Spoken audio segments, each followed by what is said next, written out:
New Year's Eve is supposed to be a time of laughter, good wishes, and the hope for a better year ahead. But behind the cheers and bursts of fireworks, there are shadows where no light can reach. In those dark corners, things that should feel ordinary start to feel wrong. Quiet, subtle, but unforgettable. New Year's Eve marks a transition, and for the three people who follow the stories, it marked a moment they will never forget. Story one.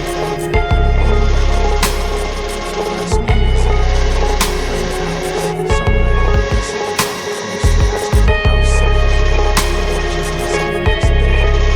He was going to the town for a few days.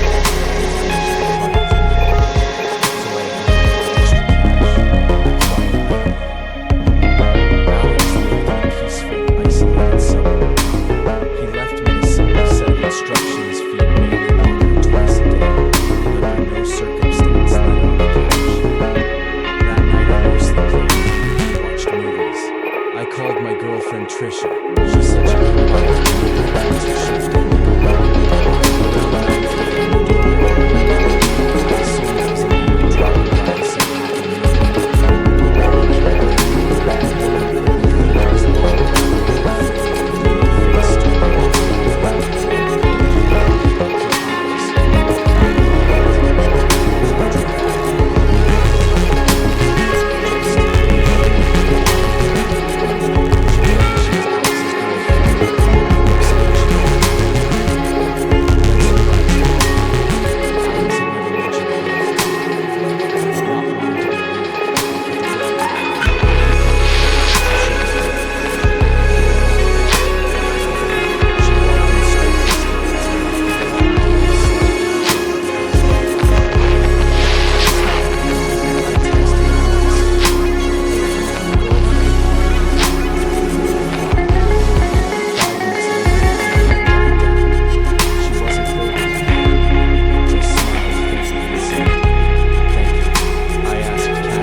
Before I could move, there came a knock.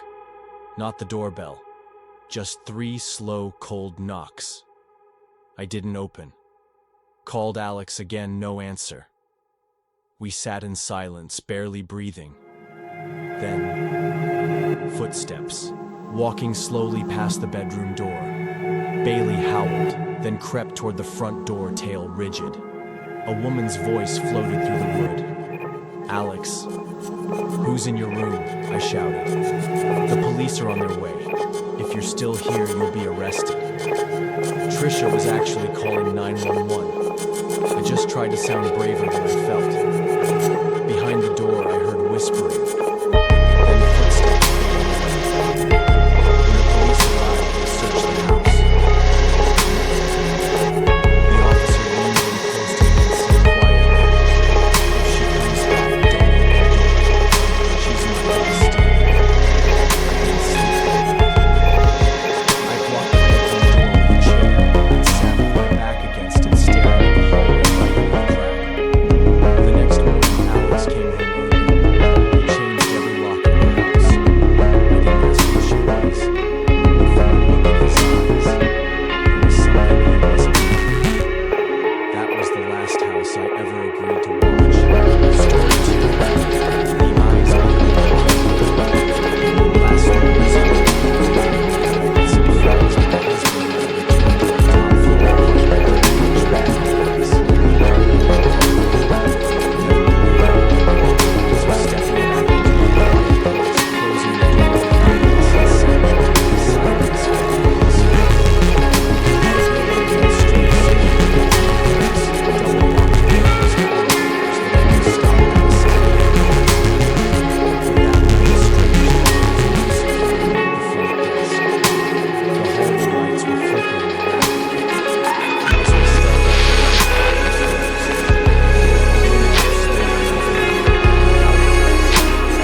Through the peephole, I saw her eyes black and lifeless. Her mouth gaped wide, distorted, as if someone was pulling it sideways. I fumbled with my phone, trying to dial 911 with shaking hands. My husband yelled, "What are you doing? Stop it." She didn't answer. Then suddenly she collapsed and started crawling toward the door. Her nails screeched across the tiles like knives on glass. She moved fast, not walking, pushing herself with her feet. When she was only a few feet away, she raised her head. Her mouth was stained with something dark and sticky. Blood or worse. Then she growled and let out a sound so hot and sharp it felt like my heart stopped. I took the back stairs and moved away from the between floors we stopped. Listening.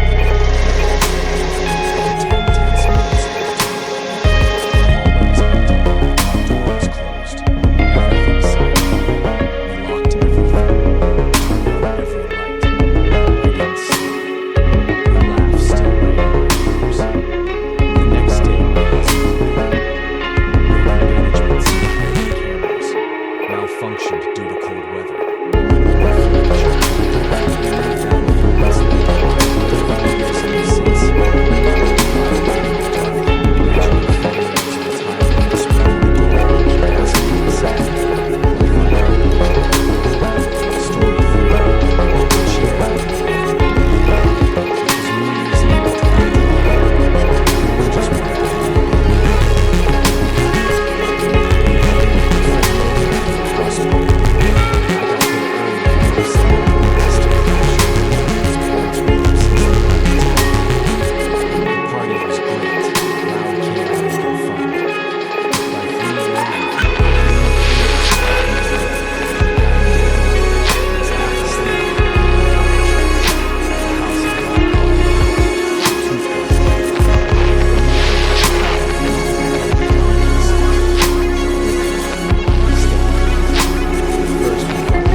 She passed a few years ago.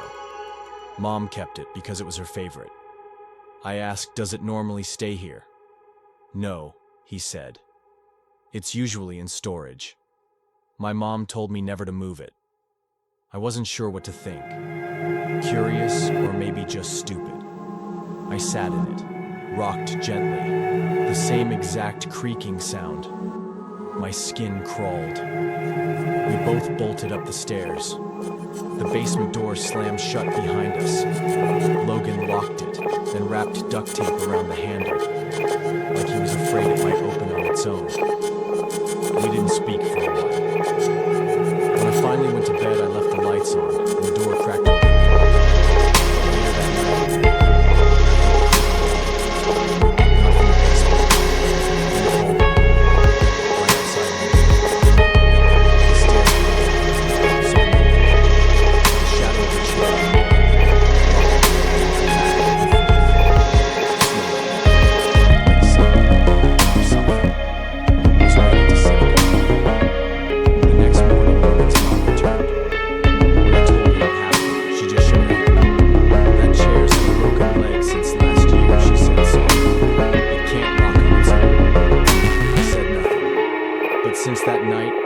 unexplained basements again.